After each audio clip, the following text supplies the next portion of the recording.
Direncanakan akan langsung kita berangkatkan menuju ke rumah duka, satu di Kabupaten Baru, satu di Kabupaten Pangkep.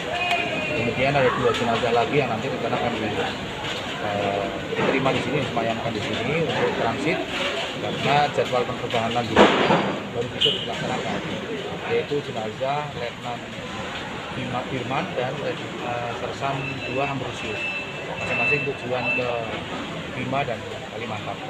Untuk di Sulsel sendiri yang di Sulsel sendiri ada 2 jenazah Maka Muhammad dan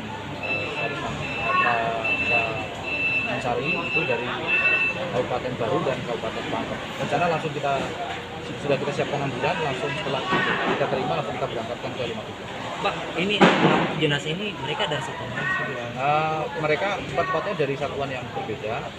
Ada yang dari Bibit kedua, ada yang dari satuan yang lainnya dari TNI Angkatan Darat. Mereka tergabung dalam Satgas Aparatur Teritorial, jadi perbantuan untuk mengisi ruang-ruang kosong teritorial di Kodam Kasuari. Berapa lama mereka di sana?